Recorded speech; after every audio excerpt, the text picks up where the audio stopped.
Hola amigos, bienvenidos a esta cadena del Sembrador Europa. Hoy empezaremos una serie de programas a los que hemos titulado Drogas, Aprender y Prevenir.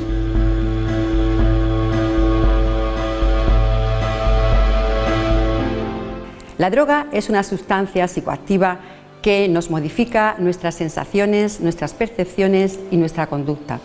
Pero no solamente nos afecta a los que toman drogas, sino también a los que están a su alrededor.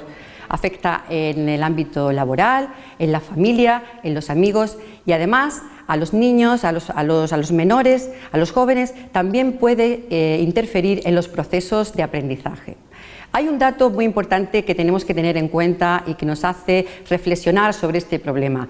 Es que la Organización Mundial de la Salud nos advierte que en 2010 había 230 millones de personas que consumieron droga ese año, entre 15 y 65 años. Esto quiere decir que hay un 5% de la población mundial consumidores de droga. Este es un problema que es de toda la sociedad y donde toda la sociedad deberemos de tomar conciencia. Para ello vamos a contar en esta serie de programas con Natividad Pérez Aguilera. Ella es educadora social, coach y experta en adicciones y además cuenta con una larga experiencia como terapeuta en un centro de rehabilitación de drogodependencia. Bienvenida, Nati. Hola, Mari Carmen, muchas gracias por invitarme. Si te parece, podemos empezar, Nati, por definir el concepto de droga. ¿Qué entendemos por droga? Bueno, pues mira, por concepto de droga entendemos cualquier sustancia química ingerida de diferentes maneras que de alguna manera causa pues algún tipo de alteración en el individuo. Esa alteración puede ser a nivel comportamental, puede ser a nivel emocional igualmente, ¿de acuerdo? Aquí evidentemente entramos ya en la coyuntura de los diferentes tipos de sustancias que nos podemos encontrar, pero bueno, a lo largo de estos programas iremos hablando ampliamente de todo esto. Entonces podemos decir que es cualquier sustancia que altera nuestro estado emocional, nuestro organismo o nuestro comportamiento. Efectivamente. Además, bueno, pues luego ya cabe entrar a valorar pues el tipo de consumo, las connotaciones externas, las propiedades físicas del individuo y un poco pues que todo eso también va a determinar en qué manera afecta a ese comportamiento y a ese nivel emocional. ¿Y cuáles son las vías de administración de la droga, Nati? Bueno, pues lógicamente hay una evolución en todo el tema de drogas y ha habido una evolución en cuanto a sustancias y en cuanto a formas de administración. Hoy en día podemos decir que son múltiples esas vías. Podemos hablar de forma intravenosa, podemos hablar de lo que son sustancias fumadas, sustancias inhaladas, sustancias a través del método de la absorción por diferentes membranas mucosas de nuestro organismo, ¿vale? Evidentemente, la forma de administración influirá de forma muy determinante a la hora del efecto que esa sustancia va a causar en el organismo. Evidentemente no es lo mismo una sustancia fumada, por ejemplo, que una sustancia ingerida a través del método de absorción por una mucosa, por ejemplo, una medicación o un tratamiento que se tome de forma sublingual, por ejemplo, ¿no? El método de absorción pues va a ser muchísimo más rápido, efectivamente. Y por lo tanto los efectos se notarán antes. Efectivamente.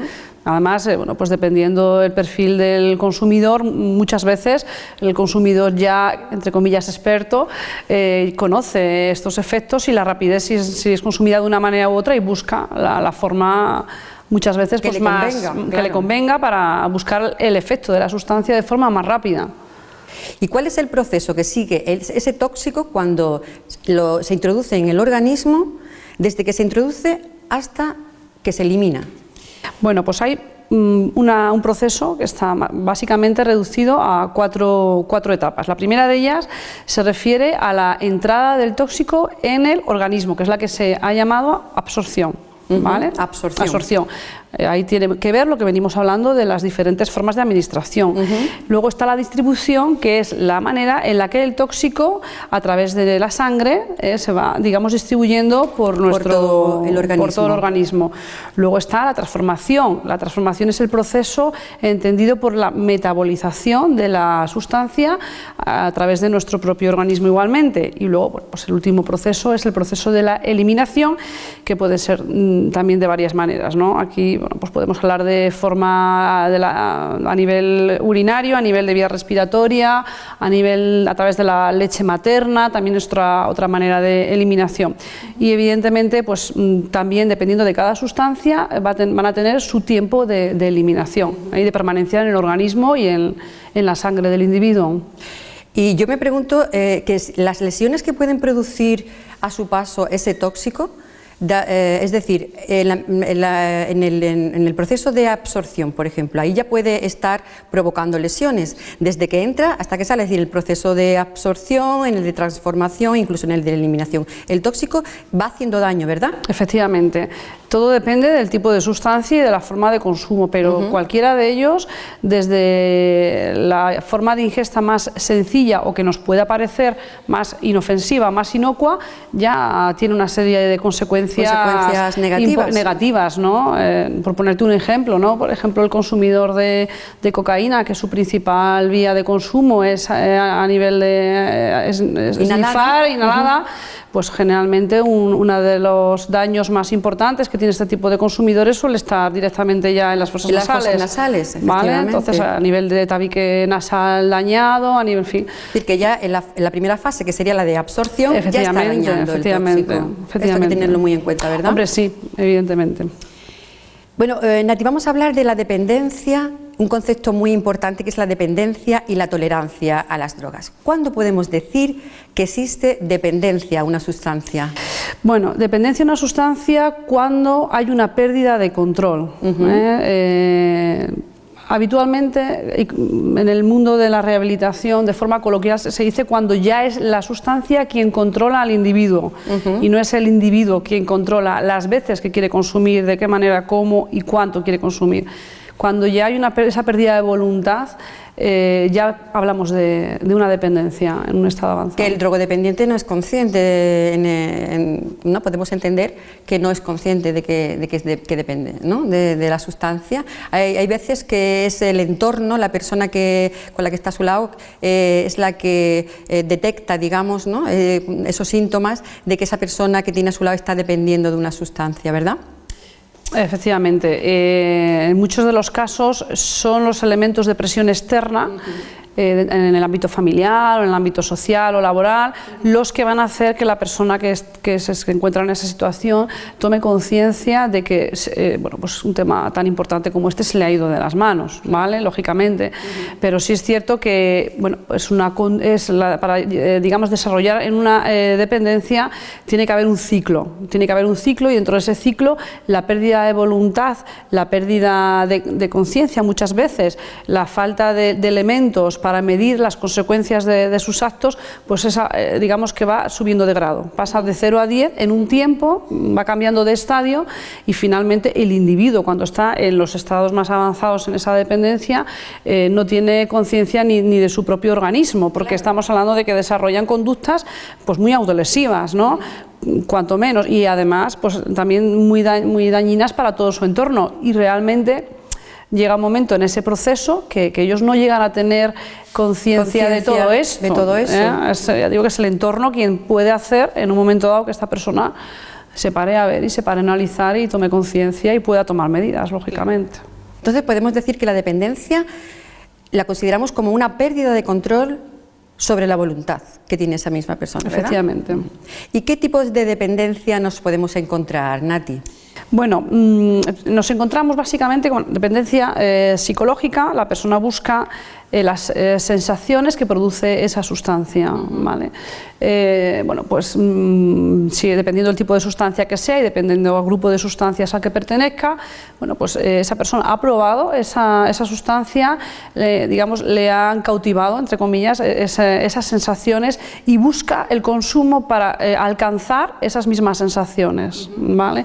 Aquí nos encontramos con que sí es cierto que esa sustancia en esos primeros consumos produce esas sensaciones, pero a medida que el estado de la dependencia va avanzando, esas sensaciones van desapareciendo. Van disminuyendo. Efectivamente. Al principio, luego desaparecen y luego intenta buscar más droga para más cantidad. Efectivamente, para las mismas sensaciones. Efectivamente. Esa sería la dependencia psicológica. Efectivamente. Es decir, que la persona busca esas experiencias, esas sensaciones de bienestar efectivamente, psicológico. Sí, además, pues bueno, pues en algunas, dependiendo de la motivación del consumo, que ya abordaremos, pero sí es cierto que suele estar muy relacionado también con el entorno, ¿vale? Porque, por ejemplo, si estamos hablando de un perfil de consumidor lúdico de fin de semana, que relacione su consumo con pues salir con los amigos, con un botellón o con una serie de fiestas, pues bueno, pues la búsqueda de sensaciones irá relacionada a ese entorno y esa persona no entenderá el salir un fin de semana de fiesta si no es estar asociado a esa sustancia. Efectivamente.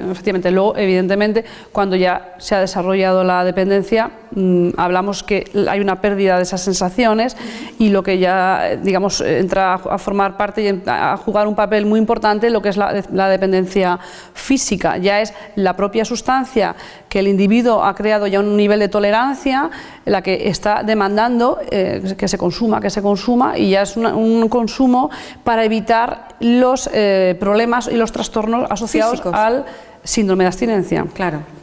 Entonces, la dependencia física la podríamos definir como que es la persona evita, o sea, consume para evitar el malestar físico, ese deterioro físico que vemos, ¿no? Que las personas drogodependientes llegan a tener un deterioro físico importante, ¿verdad? Aparte, primero son molestias y luego son, pues eso, falta de apetito, pérdida de peso, nerviosismo, todo ese tipo de síntomas físicos, ¿verdad? Que le lleva, que le acarrea la dependencia física a esa sustancia. Efectivamente, generalmente de todos los consumidores, el gran miedo es el síndrome de abstinencia, claro. Es decir, qué pasa cuando no tenga para consumir, qué va a suceder, ¿no? Y cuando se llega a ese final del ciclo de la dependencia, el esfuerzo, la preocupación y la inquietud del consumidor es que no me falte sustancia porque no quiero y porque evidentemente me enfrento a un síndrome de abstinencia y eso conlleva una serie de consecuencias. Es el propio organismo quien se ha habituado a ese efecto en el organismo quien demanda. Nati, desde tu experiencia como terapeuta ocupacional en un centro de desintoxicación de drogodependiente, ¿cómo llega la gente, las personas a la desintoxicación al centro? ¿Llegan con el síndrome de abstinencia? ¿Llegan en las primeras horas de haber consumido droga? Cuéntanos. Bueno, este es un tema delicado, es decir, generalmente, por un lado, llegan evidentemente dependiendo del tiempo que lleven sin consumir, pues llevan con un estadio en el síndrome de abstinencia, a veces más avanzado, a veces menos. Generalmente suelen haber consumido recientemente, con lo cual los síndromes de abstinencia que presentan son de momentos leves, quiero decir. Luego sí es cierto que llegan, otra cosa es el estado emocional en el que llega el consumidor y su familia. Bueno, pues generalmente en muchos de los casos vienen acompañados por alguna familia, por algún acompañante, no tienen claro realmente exactamente lo que quieren, vienen por esa presión externa. Porque generalmente vienen apoyados por la familia, ¿crees tú? ¿Sí? Gran parte de los casos sí. Luego es cierto que hay veces que bueno, cuando ha habido varios intentos previos de rehabilitación y no han sido exitosos, pues la familia ha decidido un poco poner límites y se ha apartado del proceso y bueno, pues a veces que llegan solos, porque son personas que han intentado rehabilitarse ya en varios centros, en varias ocasiones, efectivamente no han sido exitosas, no les ha ido bien y bueno, pues llegan solos, ¿no? Entonces, y bueno, el trabajo de digamos tratemos de alguna manera de conseguir que la familia vuelva a colaborar, pues es un trabajo que se realiza a través del proceso curativo de la persona. Porque es importante, ¿verdad?, que la familia se involucre en el proceso de curación, ¿no? ¿Verdad? Hombre, es muy importante. Es muy importante primero porque, como comentabas tú antes, no se trata solamente de que la persona se rehabilite, que la persona rehaga su vida, sino de que el propio entorno que ha resultado dañado, pues que también se sane, que también se cure y que también encuentre un espacio en el que poder bueno, pues, volver a ser la familia que fue en un principio y volver a regenerar esos lazos familiares que se han visto afectados. Entonces es muy importante y luego, bueno, pues sin lugar a dudas, el proceso de rehabilitación que lleve a cabo, pues con el apoyo familiar y con un poco la implicación de todos no tiene nada que ver si se hace de forma en solitario, evidentemente en solitario. Claro. Entonces, bueno, pues favorece y es muy importante. Es muy importante. Sí. Bien, entonces, ¿cuándo decimos, Nati, que se produce tolerancia a la sustancia, al tóxico? Pues bueno, la tolerancia es un concepto que surge a raíz de que el individuo va necesitando cada vez más cantidad de una sustancia para conseguir los mismos efectos. Es decir, que lo que empezó siendo una dosis con la que esa persona se colocaba, se ponía, conseguía unos efectos, esa dosis al final llega a ser mínima y cada vez necesite más cantidad para el mismo estado. Efectivamente, sí. Y hay veces también, Nati, desde tu experiencia, que se empieza por consumir una droga, un tipo de droga, una sustancia específica, y luego se pega el salto, digamos, a otro tipo de sustancias, ¿verdad? Sí, hay sustancias que llamamos hermanas, de alguna manera, ¿vale? Porque, por ejemplo, el alcohol es una hermana estupenda, porque digamos que queda bien con todas, que queda bien con todas. Entonces, por desgracia. Entonces, en muchas ocasiones, pues, que es lo que se llama policonsumo, no es una única sustancia la que el individuo consume, sino que es un compendio de 2 o 3 sustancias que suelen ir juntas, apareadas, ¿verdad? Y además el consumidor que se mueve en este tipo en estos aspectos y que ha probado sabe qué sustancias tiene que tomar ahora, si ha consumido alcohol, que tiene que consumir antes, que tiene que consumir después, sabe jugar con esos efectos, ¿no?, de alguna manera.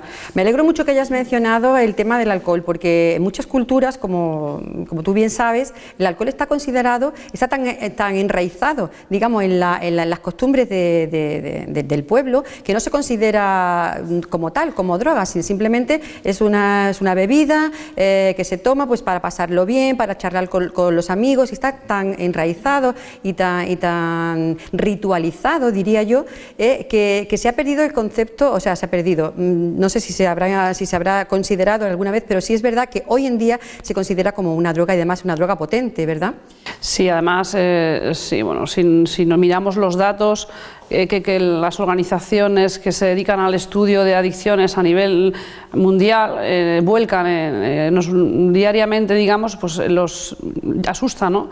Como cada vez son las edades mucho más tempranas, con lo cual también los daños son más importantes, pero sí es cierto que el alcohol no ha sido considerado nunca, porque es una sustancia muy cercana a todos nosotros y muy cercana no solamente en el día a día, sino en cuanto a los permisos, a la legalización. Claro, es una droga, es la droga legal. Entonces, digamos. Efectivamente. Pero, y luego también se piensa, pero yo creo que hay un desconocimiento importante. O sea, yo personalmente, de los síndromes de abstinencia que más me han impactado han sido del alcohol. Y he trabajado con consumidores pues, de heroína pura, he trabajado con consumidores de diferentes sustancias, pero los que personalmente como profesional más me han impactado han sido los que he presenciado por culpa del síndrome de abstinencia del alcohol. Y yo creo que es que no hay conocimiento, no hay conciencia de que esto sea así. Entonces, popularmente, pues en muchos ámbitos, en muchas zonas, es como muy habitual decir, bueno, pues cuanto mejor me lo pase, más grande tiene que ser el punto de alcohol que consiga, ¿no? Es más, yo diría que se empieza, los niños, bueno, cuando ya están empezando a ser un poquito jovencitos, empiezan a probar el alcohol como sin darle importancia, ¿verdad? Sin tener eso, lo que tú dices, conocimiento de que eso puede llegar a ser, pues eso, una adicción, ¿verdad? Del día de mañana. Claro, evidentemente, y yo creo que yo ahí en ese aspecto y rompo una lanza a favor de los jóvenes. ¿Hasta qué punto es una transmisión nuestra? No, porque claro, es cierto que ellos lo ven como una naturalidad, la política del botellón, que tanto ha dado que hablar y que tantos conflictos sociales ha ocasionado en muchos momentos, siempre en la medida en que moleste a la vecindad. Esto funciona así, pero sí es cierto que la pregunta yo la revertiría hacia los adultos. Es decir, ¿qué tenemos nosotros que ver en que esta juventud tenga esta forma de divertirse, ¿no? Claro. Y sí es cierto que, bueno, que no hace falta irse muy lejos, ¿no? Que miremos alrededor, en nuestras zonas próximas, la forma de diversión que hay, las reuniones familiares, las reuniones sociales, el alcohol siempre siempre está presente y bueno, y no está tan mal visto que una persona pierda los papeles por culpa de que un día se ha pasado en las copas, a que en un momento dado pierda los papeles porque ha consumido otra serie de sustancias. Es verdad. Pero sin embargo, somos como más permisivos con el tema del alcohol. Hay una cierta, efectivamente, permisividad, una serie de permisos, ¿no? Y como una serie de tranquilidad, pues no pasa nada, ¿no? Porque duermes, una copita, no pasa nada. Claro, ya está. Y bueno, en el fondo, a la larga, pues eso trae consecuencias y bueno, y debemos de ser conscientes, creo yo. Hombre, tenemos que ser conscientes. Lo que pasa que como es algo tan cotidiano, tan cercano, nadie piensa, uy, pues es que puede terminar siendo un alcohólico puro. La copita que se tome hoy, mañana puede ser un hábito. Y como consecuencia una adicción. Efectivamente. Entonces yo creo que en todo esto que estamos hablando del alcohol es algo que juega muy en contra precisamente de las personas que tienen problemas con el alcohol.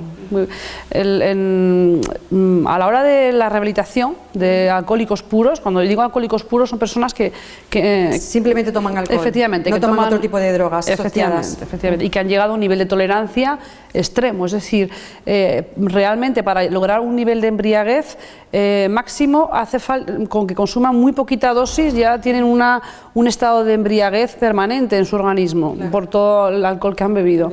Entonces, este tipo de personas a nivel social, cuando asumen un proceso curativo, un proceso de rehabilitación, superan la fase de desintoxicación y de deshabituación y hacen esfuerzos por cambiar su vida, luego a la hora de incorporarse socialmente, es complicado porque se van a encontrar con que diariamente, o sea, bares hay en todos los sitios, les van a ofrecer una copa, la presión social para que ellos puedan mantener esa abstinencia es diferente. Y además es muy difícil, claro, porque es lo que tú dices, se lo van a ir ofreciendo por la calle. Efectivamente, incluso en el propio seno familiar, muchas veces la propia familia no entiende que, bueno, pues que no puedas volverte a tomar una copa jamás en tu vida, ¿no? Es que dices, como que no concebimos una fiesta, una celebración familiar, ¿verdad?, sin una copita. Bueno, y para terminar podemos decir, Nati, la clasificación de las drogas, porque coloquialmente se clasifican drogas duras, drogas blandas, en eso tenemos también mucha culpa a los medios de comunicación,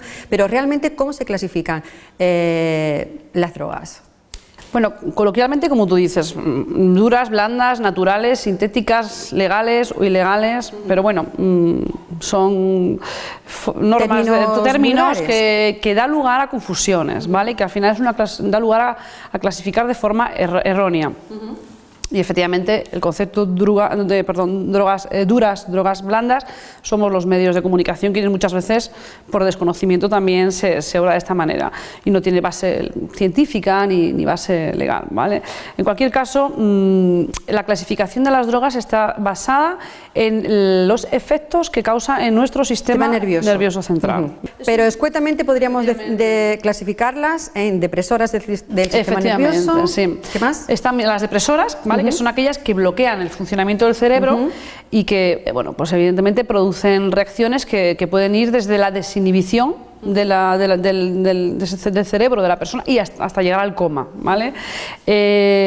¿Los estimulantes? Eso que te estoy comentando es una especie de... El cerebro entra en una especie de adormecimiento, ¿vale? ¿Qué sustancias tenemos ahí? Pues lo que se conoce como los opiáceos y opioides y el alcohol. Vuelve a aparecer el alcohol. El alcohol, ¿vale? como depresora, no como estimulante, como piensan algunas personas. Efectivamente, que esa es otra idea popular que es falsa, ¿no? El alcohol no es un estimulante, aunque en un principio pueda crear un estado de euforia, pero bueno, realmente el efecto que prevalece del alcohol es todo lo contrario. Luego los estimulantes, ¿qué serían? Anfetaminas, cocaína... Efectivamente. Bebidas como el Red Bull, efectivamente, famoso, como digo yo, similares. el Red Bull sí que da alas, de verdad.